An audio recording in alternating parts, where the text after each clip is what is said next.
Welcome to this very special edition of the KAJ Masterclass Live, the show which ensures that you profit from your time spent here with experts, either through their industry insights, information, or simply learning from them.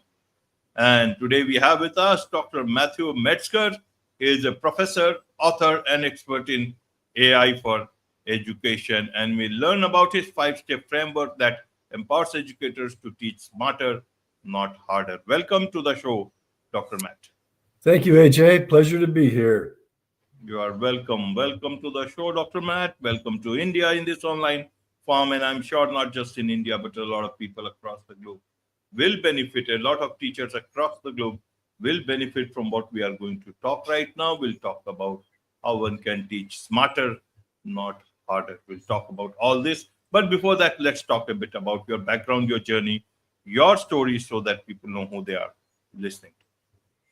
Sure. I'm currently a professor at University of North Carolina at Charlotte, and been there about 15 years.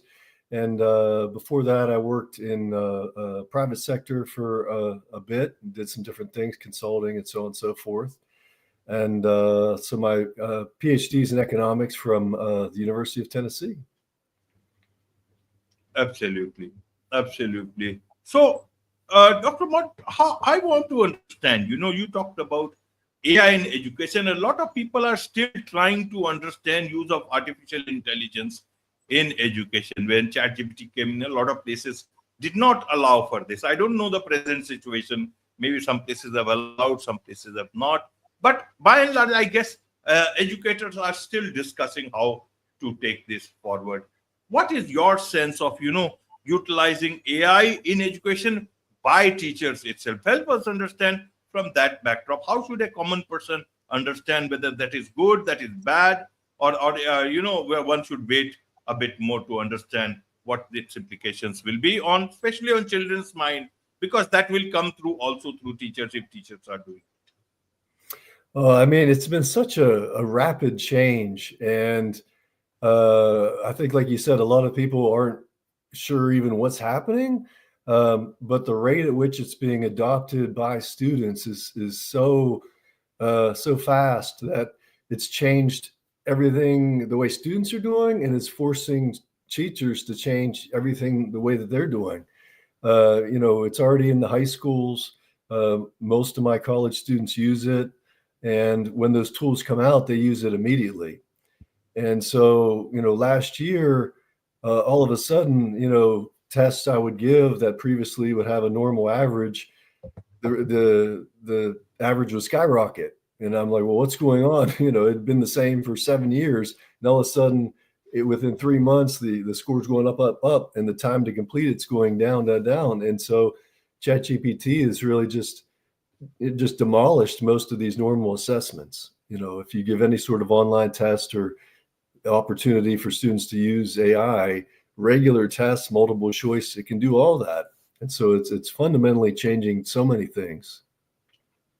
Absolutely. So let's learn from this particular. You talk about, teachers using AI and for courses. Tell us a bit about what is it and how did you come to this particular part? I thought, generally a lot of this old school people will think that, okay, the old school is best, and that is the best when children can get that critical thinking and everything else into their understanding, and then later on, perhaps as your needs are, you adopt or adapt to artificial intelligence and all. But getting it all into the education system, help us understand how did this whole thing come into your mind? How have you told yourself that, okay, this is the right way to move forward? Yeah, that's a great question. And certainly I don't think, like, at younger ages, elementary school or something like that, I really don't think AI should be much of a tool, because again, they're still trying to learn physically and socially and all those other pieces. But for us at higher education, what's really driving the change is really what employers want. When we have our board of advisors came in and speak, and we asked them, do you want our graduates to be able to use AI? And they said 100% yes. We use it in business every day. And so we want students, graduates coming in knowing how to use it already. And, a lot of them, even in other schools I've talked to, those future employers are saying, don't ban AI in the classroom, don't do it, because then they'll come in to work and they don't know how to use that tool. And so, one, we need to, as educators, to prepare students for the workforce or whatever societal role they're going to play. And that role almost certainly is going to have AI in it. And so it's a matter of preparing students for that next level. And so we have to be responsible and say, hey, look, this is what you're going to need to do to perform well at the next level. Let's show you how to use the tool in the right way. So in other words, the wrong way is not just copy and paste a multiple choice question and get the answer. The right way is use that tool productively, to produce some actual, real results for an organization, a company, whatever it can be. Absolutely. So, in terms of teachers, tell us a bit about the framework. What is it? And you talk about that redesigning courses means. What do you mean by that? A course already designed, is that not good enough? What do you mean by redesigning? Is it only incremental or is it a huge lot of change? Help us understand from that point of view, Dr. Matt. I think it's a pretty large step if you've had a course that's been the same for the last 5 or 10 years, because fundamentally the assessment has to change. If you were doing kind of closed multiple choice questions in person or something like that, or have students submit written assignments, all that's gone, or you have to realize they can use AI to do that. If you're going to have them submit an essay, for sure, 95% of students are use ChatGPT to do that. So you have to think about, now, I'm not designing an essay that they write. I'm designing an essay or a task that they're going to, perform with the use of ChatGPT. So it changes the whole type of assessment you're going to give. You can't give these kind of regular closed questions anymore, or just, write this, write that. It has to be a much more realistic task. And so the thing I think about is that, AI is replacing some jobs out there, but certain jobs still remain. And so those jobs are still being performed by workers, but they're just performing it with the help of AI. And so that's the sort of task we need to emulate, saying, okay, how do you set prices? For example, in my class, well, those jobs still exist, but they're just using AI as a tool to set proper prices. So let's design tasks in class where you can practice those skills, where you're, again, using AI and not blocking them from the use of it. Right, Dr. Matt. So how should or how would the administration look at teachers who are using AI for most of these things? Will it be then thinking of replacing teachers with some lesser teachers, who may not be those ideal educators and who will use artificial intelligence to teach, because then they can cut costs there also? What about students? Means, how would they perceive that this is just a person who is using artificial intelligence, and not look at teacher or somebody who has that depth in terms of educating them? I want to understand the way this whole education system will go with the use of artificial intelligence, with a lot of other things, especially when teachers are using to teach it. Yeah, absolutely. It's going to fundamentally change it for sure. And when you talk about, is there changes in the role of professors and demand for professors? I think absolutely yes. At a small scale, the university, I believe it was University of Illinois, eliminated most of their teaching assistants and replaced them with AI. If you've ever, Google has Google Gemini, but if you've seen in the last month, they've released Gemini Live. And so for the viewers that don't know, you can hold your camera up to a problem and now have a verbal conversation with Gemini and say, help me, work through this math problem. And you say something, it'll tell you what to do. You can respond back and forth. It's just like it's just like a human tutor. I was just using it over the last week. It's amazing. So I think the demand for in-person tutoring, teaching assistants, unfortunately, is probably going to drop, because things like Google Gemini Live is just going to get better. It just came out a month ago, and I'm sure within 6 months it's going to be even better. So I would say demand for traditional type of teaching is going to fall. And so you have to look at that new role of a professor. in my view, it's a few different things. You're sort of still a guide for students on this journey. But I'd say the biggest thing when you talked about expertise is bringing professional judgment to the task and what students are doing. So in other words, okay, you could use AI to do this task, but is it realistically good? It may be, 2 + 2 is 4 is good, but is this what a company would actually do if they had to do this certain thing to set a price or to cut costs or something like that? And that's where you get into other pieces, ethical pieces, environmental pieces, human impact, other things companies think about when they take an action. They don't just, a company doesn't just plug information into a computer and get the answer, right? They talk about it, they present it, senior management looks through it, discusses it. Those are the real human pieces that are going to come more into play and have more value. And the computational part and the analysis part is really going to decrease in value, I think.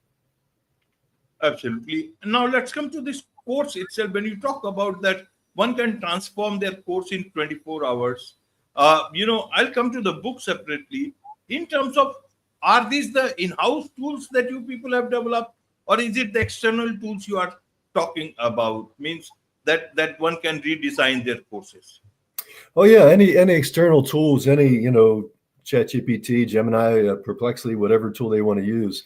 It's really just like a process, a 5-step process that ideally faculty or teachers would use every semester. So kind of once you go through, the first time is going to be a lot of upgrades and innovation, but then after that, it's just making sure you keep current, because the job market's changing very quickly, the AI tools are changing very quickly, and so you have to keep up to date. I was at a conference in the spring, and one of the professors was joking, "Oh, everything we do now is going to be outdated by the time the fall gets here." And in a lot of ways, some of that's true. Again, tools like Gemini Live and all that have come up in between then. But the first time is the main time, so to speak, the biggest change, where I think a lot of teachers are going to have to change their mindset, change assignments, and do all that sort of things.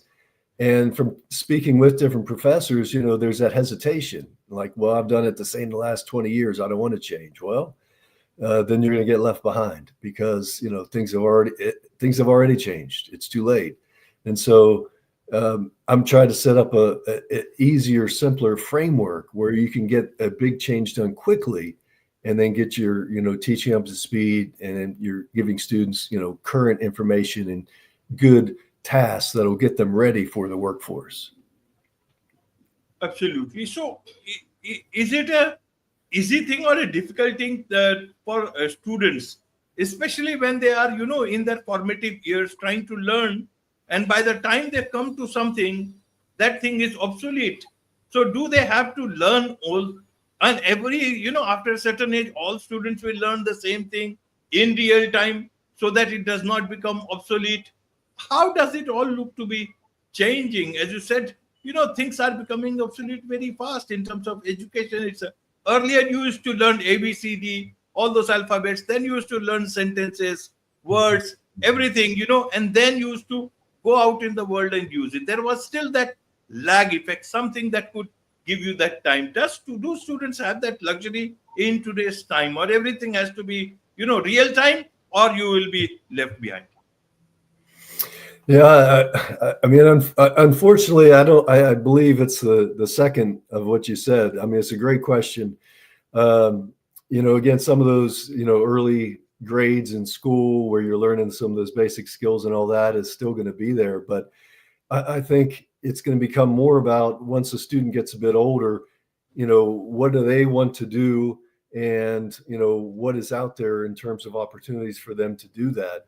I think part of it is, for years, some of this curriculum was pushed onto students, and now all that's outdated or useless in a lot of cases. And so it has the opportunity to open it up more, to say, okay, here's maybe some different things that you can do that weren't, in need or out there 5 years ago. And then, do you want to do them? What's the student's dream? What's their skills? What do they want to do in life? And so in some ways, it's going to open up to many more different paths than what you were saying before. I think the number of paths was smaller, and now the number of paths is much more. You look at even just individual creators out there since 2020, the number of people just creating online content for a living is radically increased. But the ways are, there's a million different ways to do it. You can do music, you can do video, you can do whatever. And so I think there's just many more paths forward than there used to be. Right, right. So, Dr. Matt, I want to understand, means in terms of then, does it ever occur to you that some industry people who are, a bit good in tech, they have assimilated some tech people, they have created something called AI, and the world, and especially, the education system is running behind them, following them like blind followers. Rather, it should be some other way around. Means somewhere we think we seem to have lost the plot. Earlier industries used to be different, education system used to be different. Maybe a lot of students used to go into industries, but not everyone wants to chase the big bucks. They had the option, but now nobody seems to be having the option of not having AI. And education system is also blindly following the artificial intelligence, about which industry people themselves are questioning to give it a halt.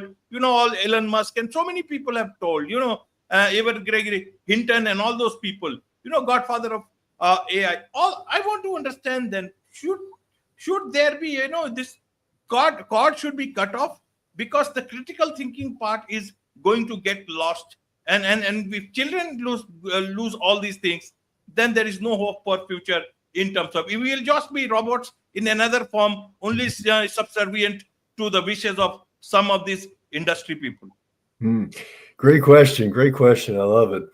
I would say, a couple of things. One, the underlying all this change really is again, since I'm a business, it's just things that can help companies be more productive.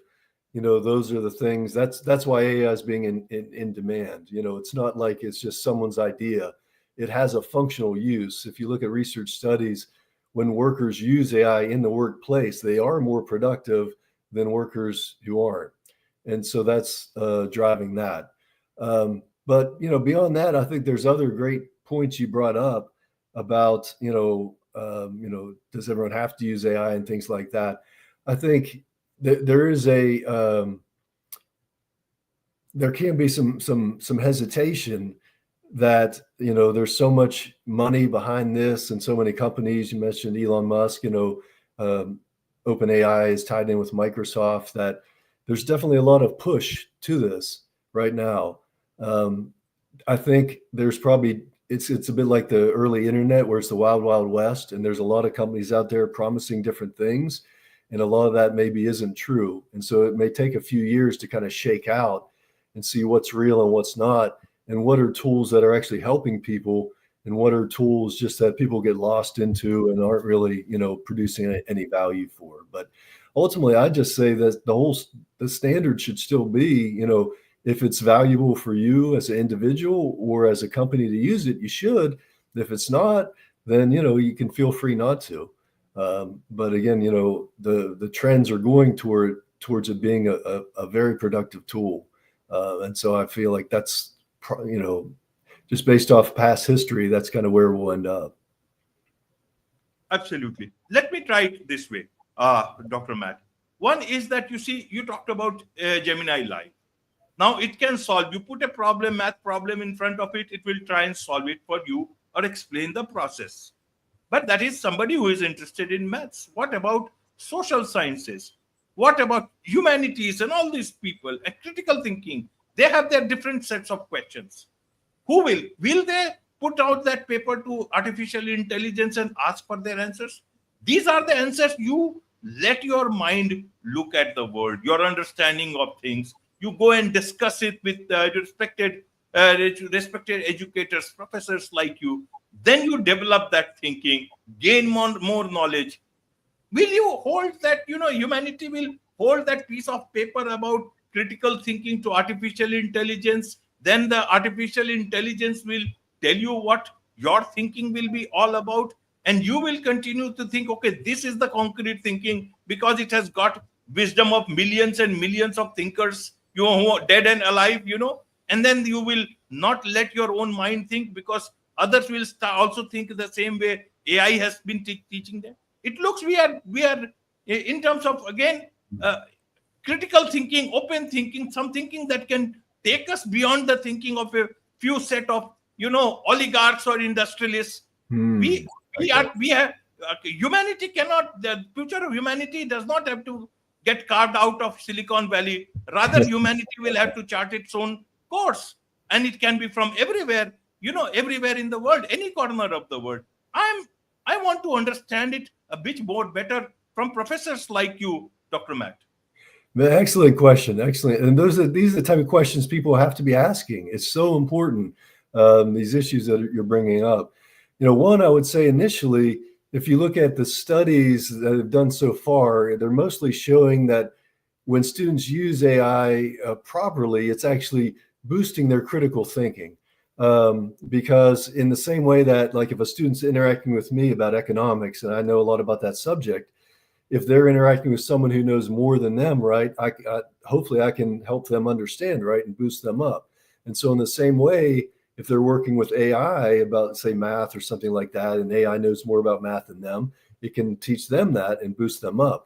But the other point you brought up is 100% valid, and that's really getting into viewpoint diversity and different perspectives on things. That AI may have biases in it depending on the model you're using. It may be coming from just kind of one point of view if you're talking about the humanities, or from one country's point of view. I think that's a huge issue people aren't thinking about.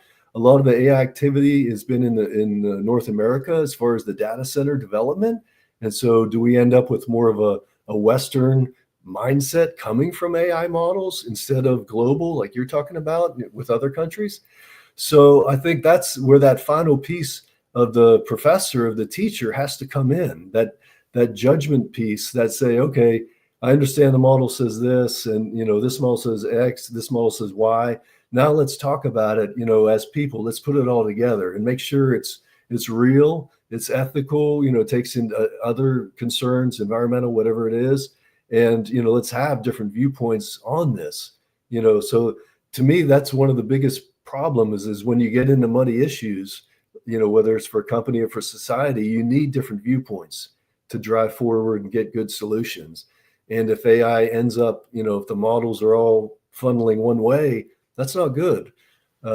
So I think that human piece has to still be there. That judgment, that openness to different perspectives is a real key. Absolutely, 100%.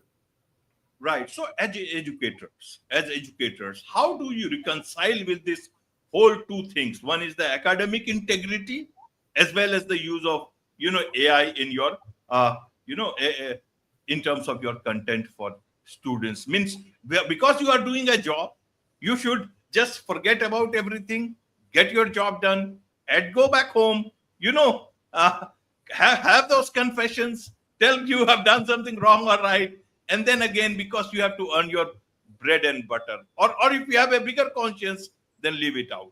How do you think, for educators, how should they reconcile to this change things? They also know what they know, they also know what they don't know, AI knows, and they are bringing in. I'm just trying to understand, from everyone has a conscience, some less, some more, some, some in terms of, tied to the requirements of bread and butter. Yeah, absolutely. I think there will be a lot of uh, teachers, classes, and all that are going to get caught in what I'll call kind of a loop of AI, where the teacher can use AI to create the assignment. They'll give it to the student. The student will use AI to complete it. They'll give it back to the teacher, and now the teacher will use AI to grade it. And so you can have, like you said, a whole closed system with no actual, really thinking or human input on anything. It'll just be like an artificial loop of really nonsense, things that aren't, real or useful in any way. So I think that's a big danger, that path of least resistance that some teachers are going to take, to again just have that complete kind of AI hand off. Okay, AI is going to just do everything now, and like you said, I can just kind of wash my hands of it and go away. So I think that conscious, does come into play. You have to think about, if that's all you're training students to do, that's not really helping them in any way for the workforce or whatever the next level, next role is. You've got to be open to different viewpoints. You've got to be able to teach them to work with other people who have different viewpoints and to get realistic solutions, not just computer generated solutions. So I don't have a great answer as far as how to make sure that happens. I mean, you can hope the administration of the school, incentivizes that in some way, but to some degree, the individual teacher still has to make that decision. Absolutely. I understand. See, as humans, we are all seeking for answers, and that is where our strength lies. We can learn anything, we can question anything, we can understand everything. Artificial intelligence is not looking for answers, it is only looking for more data to churn. And that, I think, we have to see whether it is knowledge, it is that, or is it only data, or some sort of a conglomeration of everything that it has been, that one has put into. Be that as it may, let's talk about your book, Dr. Matt, The Overnight AI Educator: Transform Your Course in 24 Hours. Is it already published, or is it yet to be published? Yes, it is out. It's out on Amazon right now. Yeah, it just came out a couple weeks ago, and really excited about the book. Again, I tried to lay out a process, a 5-step process, and it's more of a how-to book than anything. So it's not maybe a long philosophical look at AI. It's more about the nuts and the bolts, because again, things are changing rapidly, and I know teachers have to change, get ready for the new school year and all that. And so I wanted to get out as soon as possible to try to help people. Absolutely. And who is this? Is it only for educators or children? Or students also can use it directly? It's mainly for educators, college educators. Though I'm sure educators in other roles, maybe corporate roles or something, might have a use for it.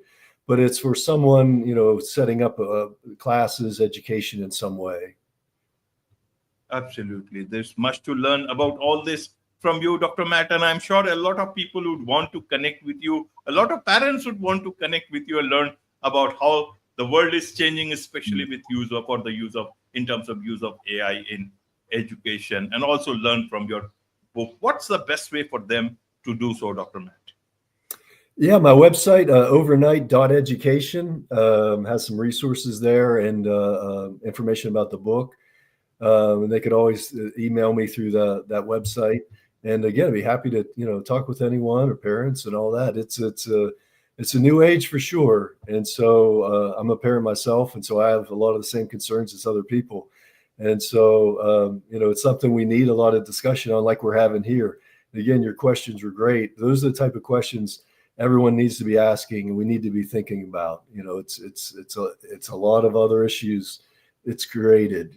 So kudos to you for your great questions today. Thank you, Dr. Matt. With this, it's a wrap on this very special edition of the KAJ Masterclass Live. Thank you so much indeed for joining us.